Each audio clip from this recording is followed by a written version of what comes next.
Vas-y, présente-toi. Bonjour, moi je m'appelle Émilie et je suis chorégraphe donc, sur le projet avec Yaman. Voilà. Yaman, Yamsonit, et nous sommes les chorégraphes du spectacle La Haine. Donc c'est Émilie, la fameuse, dont je vous ai parlé.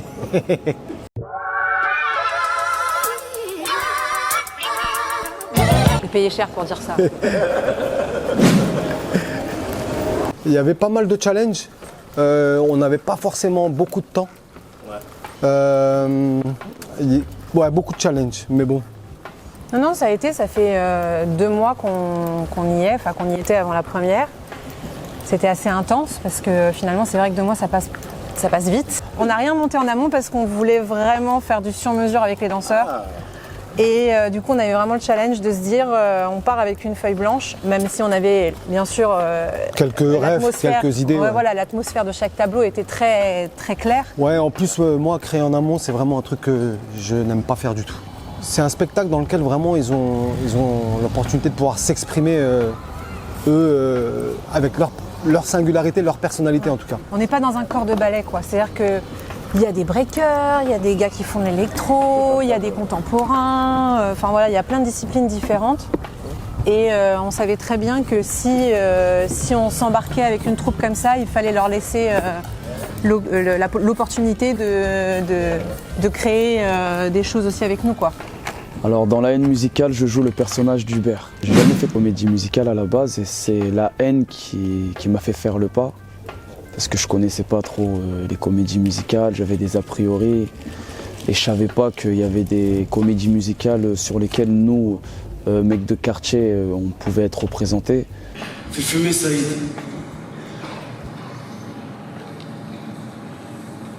C'est comment? Je croyais que tu fumais plus. Ouais, moi aussi je croyais. Il y a quelques changements un peu de spi. Genre, je crois que le plus short, il se fait en 15 secondes. Ouais. Donc, ouais, 15 secondes. Donc voilà, enfin, en tout cas, c'est pas des costumes qui prennent beaucoup de place, heureusement. Lui, c'est Walid, donc c'est un acteur moi, que je kiffe personnellement. Et sur le spectacle, il joue le rôle du frère d'Abdel et le rôle du flic qui maltraite un peu. Et le cuistot aussi. Et le cuistot qui vend les merguez sur le toit. Et vous verrez, vous allez assister au spectacle ce soir, il est exceptionnel. Il les vend beaucoup trop cher d'ailleurs ces merguez, on en a jamais parlé, mais 2 balles. C'est l'inflation. Donc ça c'est la table des accessoires, ils ont chacun un petit carré avec les accessoires du show. Okay. Et voilà, là principalement c'est des flingues, des faux billets, des faux joints, on est dans un truc, des gants de boxe. Je compte. Combien tu veux combien? Voilà, c'est bon. Donc voilà, ça c'est la table des accessoires.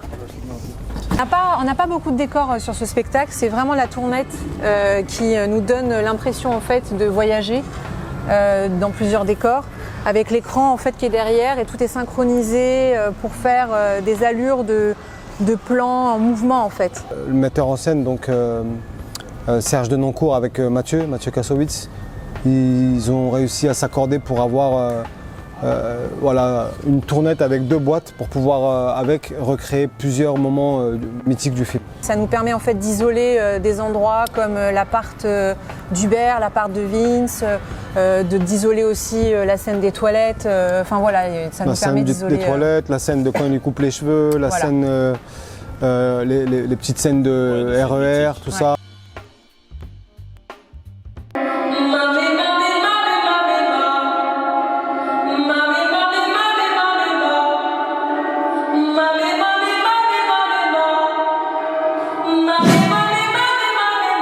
Alors je m'appelle Camilla et je joue le rôle de Leila dans La Haine, qui est la copine de Vince. Je ne serai jamais ta chienne. Distribution des cartes à méthode sur cette histoire. Je voulais te avec ton nom. Tu l'as choisi, je pars. Tu l'as choisi, je pars. Alors j'avais vu le film avant de passer le casting. Je l'avais vu avec mon père il y a 6 ans de ça, parce qu'il était fan du film. Et pour arriver là, je vous avoue que c'était un peu les Hunger Games. J'ai fait beaucoup de callbacks, 6. Au début, c'était pas moi qui avais le rôle, c'était une autre fille. On m'a quand même fait venir au casting danseur, j'avais la rage, j'avais beaucoup de rage, j'étais très énervée. Du coup, on a fait un cypher, enfin on a fait une présentation de danse devant Mathieu Kassovitz et je savais pas qui venait. Du coup, quand je l'ai vu arriver, j'étais très énervée contre lui, je suis passée dans les derniers. J'ai fait qu'un freestyle de danse en le regardant dans les yeux. Je me suis rapprochée tout près comme ça. Et après, il a dit vas-y, c'est toi qui as le rôle finalement.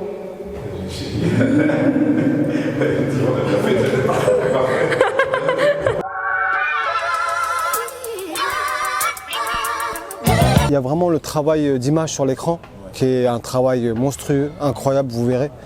Et ça donne vraiment, c'est la ligne, on va dire, du décor de tout le film. Mais c'était aussi un souhait esthétique, parce qu'en vrai, tous les gros décors en carton et tout, ça peut aussi ramener quelque chose du coup de fake. Il y a le fait que ce soit épuré, que voilà, on est dans une scénographie plus minimaliste, enfin quand je dis minimaliste, avec moins d'éléments, et c'est surtout en fait, là, moi en tout cas, Émilie aussi, je pense, je me sens à ma place, quoi. C'est mon ADN, ça parle du quartier, c'est l'histoire de trois banlieusards qui vivent dans une cité. Donc là, moi, pour la première fois, après tout ce que j'ai fait, je me dis, waouh, c'est bon, je suis dans le bon créneau. Et on n'a pas trahi le film. C'est-à-dire que le film, il a quelque chose de très brut, de très authentique. Et c'était un gros challenge que de l'amener sur scène parce qu'on aurait pu perdre cette authenticité très rapidement en y ajoutant justement des grandes choses. Et même à la création, moi, enfin, c'est vraiment comme ça que je le ressens. On l'a créé en mode gars de quartier, quoi. Voilà, pas de préparation avant, sur le tas, avec les danseurs, tu vois, et de façon organique en fait. Moi je joue je suis sur le toit, sur la partie du barbecue. Je fais un personnage un peu qui veut faire l'intéressant, tu vois, genre je connais tout. J'ai grandi avec le film. Tu vois, moi je viens d'une cité strasbourgeoise, je viens de Strasbourg. Et du coup, mes grands frères ont tout de suite ramené le film à la maison. J'ai grandi dans ça, c'est ma vie en fait. Tu vois, comme je vis dans une cité, j'ai rien à jouer. Moi je suis venu, on m'a dit viens, comédie musicale, vis. Et j'ai vécu. Dans le jeu des trois acteurs principaux, il y a vraiment un truc, ils ont l'ADN du quartier, du film. Donc, ils jouent un peu ce qu'ils sont, donc c'est quand même bien plus simple, quoi. Ouais. Et après, en termes de danse, écoute, moi je dis toujours, ça sort comme ça sort, tu vois. Et là, je me sentais au bon endroit, avec la bonne histoire. Et j'étais en plus avec ma femme, tu vois. Donc, moi j'ai tendance à être la folie en création et elle la raison. Et elle a une méthode que j'ai pas. Et vice versa en fait, et du coup c'est pas facile de travailler avec Alors tout sa nous compagne. oppose, mais tout nous ramène au même chemin, c'est-à-dire que Yaman et moi on est très sensibles aux choses qu'on raconte à travers la danse, parce que c'est quand même c'est un fort moyen d'exprimer des choses. Et au-delà du fait de montrer quelque chose, on voulait que les gens ressentent quelque chose. Et c'est vrai que sur notre façon d'avoir abordé cette création, on s'est retrouvé plusieurs fois avec du mouvement qui était gratuit et qu'on a dû enlever. Et ça a frustré beaucoup les danseurs parce qu'ils disaient « Ah mais nous on veut danser encore plus et tout ». Je dis « Ouais mais les gars, c'est au service de l'histoire en fait ». Et je pense que le fait d'avoir construit le spectacle comme ça et pas comme ça, c'est-à-dire qu'il n'y a rien de trop frontal en fait. C'est-à-dire qu'on reste vraiment immergé tout le temps dans l'histoire. Voilà, exactement. Et je crois que les gens, en fait, oublient qu'ils voient de la danse. Pour eux, en fait, c'est pas genre, il y a l'histoire, tableau danse. C'est-à-dire que tout ça, ça se... Il y avait une vraie volonté aussi. Moi, en tout cas, c'est un truc que j'avais vraiment envie d'expérimenter. C'était que quand on voit des chorégraphies, tout le monde fait pareil. C'est très symétrique, esthétique, tout ça. Mais là, moi, je me suis dit, ok, comment... dans une histoire qui raconte la cité, le quartier et trois mecs de quartier, comment on chorégraphie quelque chose de chaotique. Quand je dis chaotique, justement, pas symétrique, mais comment tu chorégraphies un truc qui rend un peu, qui fait un peu bordel, mais calculé, tu vois, structuré. Oui, parce que tout est chorégraphié. Et c'était vraiment un truc, moi, que je voulais expérimenter. Et en fait, on l'a fait naturellement. On s'est même pas posé de questions. Ouais, on devrait, tu vois. Quand on vous présente notre directeur musical, celui qui a fait tout le bordel musical sur le show. Ouais. Ouais. Moi, c'est Proof, donc directeur musical sur la haine. Alors, le choix des artistes ont été, en fait, ils étaient déjà réfléchis par Mathieu. Mathieu était sensible à la musique de Youssoupha, de Medine. Après, moi, j'ai essayé de ramener un peu de modernité, lui faire découvrir un peu des nouveaux artistes. Le projet était découpé en plusieurs tableaux. Et ce que j'ai fait, c'est que on a essayé de répartir les plumes, où chacun artiste par rapport à leur force. Donc avoir par exemple un artiste comme Medine, en fait c'est un morceau qui est très chargé en émotions et c'est sa force. Un mec comme Youssoupha, en termes d'explication et en termes d'intensité, il était parfait. Tout comme par exemple le morceau aussi de Nahir où il y a énormément de force, il y a une sorte d'agressivité et là c'est un moment qui était un peu tendu et c'était un peu ce choix qu'il fallait faire. Donc c'était avoir les tableaux. Mathieu avait des préférences, avait des artistes avec qui il voulait travailler. Moi, j'ai apporté un peu cette modernité. Et puis, on a réparti un peu comme une équipe de foot. On avait des joueurs, il fallait les placer sur le terrain. La Dream Team pour toi? La Dream Team? Je pense que si on devait parler de Dream Team, je pense que j'en mettrais au moins 6 ou 7 de plus quand même, tu vois. Là, malheureusement, on n'avait pas assez de tableaux par rapport au nombre de talents qu'on a en France. C'était comme ça un peu à la sortie du truc, parce qu'on savait que ce qu'on faisait, honnêtement pour moi, soit c'était un gros succès ou soit c'était un gros flop. Il n'y avait pas d'entre-deux possible pour moi parce que ça fait 25 ans qu'on est là-dedans, on a monté beaucoup quand même des spectacles, on en a fait beaucoup et on savait que ce qu'on faisait c'était quelque chose qui ne s'était jamais fait. Ouais, et puis c'est pas un spectacle de danse, tu vois, c'est du spectacle vivant, donc y a de tout quoi, ça chante, ça joue, ça danse, ça vit en fait. C'est une comédie musicale et c'est vrai que c'est très péjoratif quand on dit comédie musicale, on se dit ah là là, juste le nom il fait peur un peu. Aujourd'hui, on est fatigué, déterminé, aujourd'hui, on va tout niquer, ils sont pas prêts,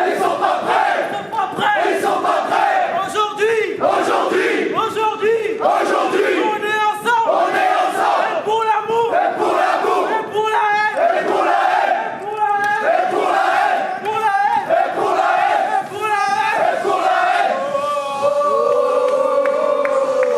Mais vous allez voir que cette voiture va vous faire rire fort. Vous allez dire ah ça c'est très fort. J'en suis persuadée. Voilà, cette face elle est cramée ici et l'autre face elle est. Ouais voilà parce qu'elle joue 2 rôles. Même la voiture elle a un rôle important. Elle a 2 rôles.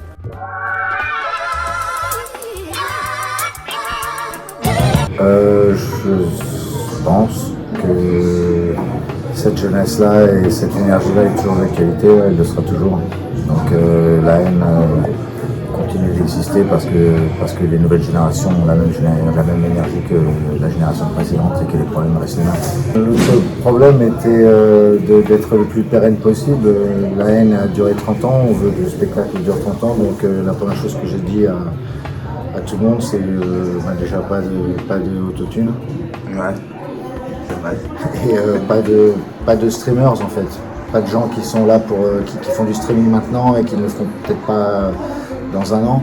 On veut des gens qui savent écrire, qui sont soit là depuis longtemps, soit c'est des gens sur lesquels on parie en disant ils vont être là pendant longtemps parce qu'ils ont une plume justement spéciale et qu'ils ont un style qui est très, très particulier.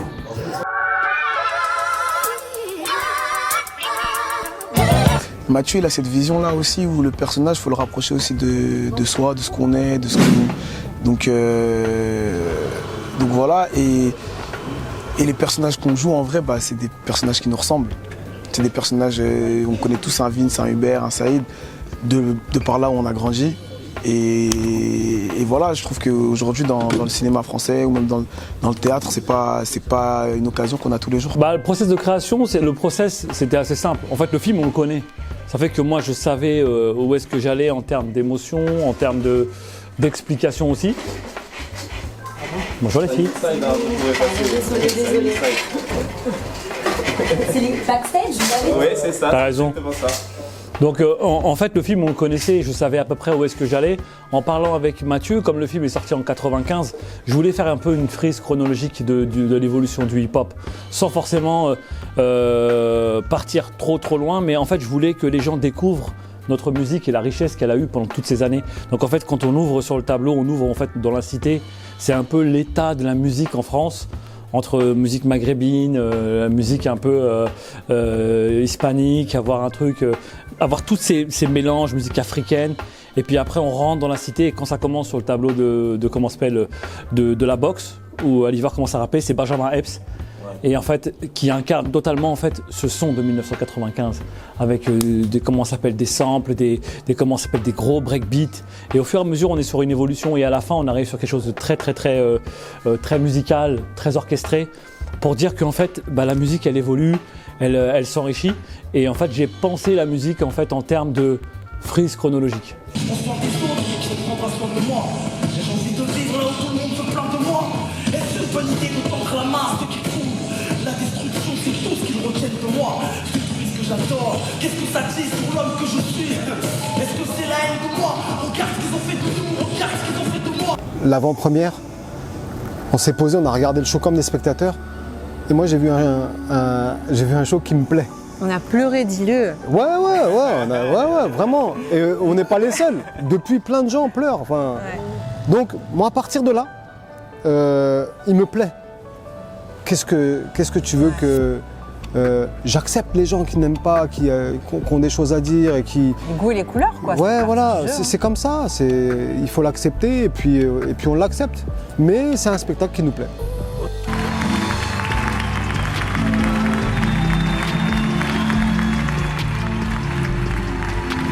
En fait, pour moi, c'est comme si j'avais bouclé une certaine boucle. Parce que le film, il est sorti, La haine, c'est sorti l'année où j'ai commencé à breaker. Et aujourd'hui, j'ai 47 piges.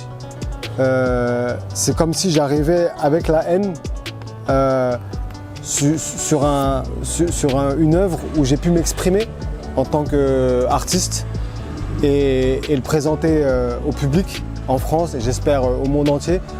Donc en fait, je suis, comme tu l'as dit, je le dis là, je me sens libre.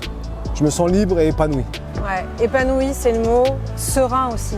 Et on a tous des problèmes un peu de confiance. On se remet beaucoup en question. Enfin, ce show-là, on l'a vu pendant des mois. On n'était que tous les deux dans le public avec 3-4 pélos dans la salle et on ne savait pas. On a beaucoup douté. Et en même temps, enfin bon, voilà, on est ensemble sur scène, mais dans la vie aussi, et on est très animés et très engagés sur certaines causes dans le monde. Et on savait que quand même dans ce spectacle, malgré tout, on s'engage aussi avec, enfin voilà, on porte un peu nos couilles, excusez-nous, mais voilà, voilà. Et c'est vrai que non, mais même les on commentaires. s'est pas trahi. C'est-à-dire que finalement, d'être révolutionnaire, d'être engagé, de porter sa voix, et ben voilà, ça peut donner ça. Et c'était pas gagné, parce que quand on a commencé à parler du fait qu'on allait faire La haine en mode comédie musicale, on s'est mangé des commentaires, des trucs, mais violents. C'était hardcore, c'était violent. Mais je veux dire, à un moment donné, vas-y, plonge dans l'inconnu. Je veux dire, vas-y, prends un risque. Ouais. Tu vois, on l'a fait. On a pris un très très gros risque. Après, c'est pas le show parfait, tu vois. Mais je pense que c'est un spectacle avec tout ce qui se passe qui tombe au bon moment.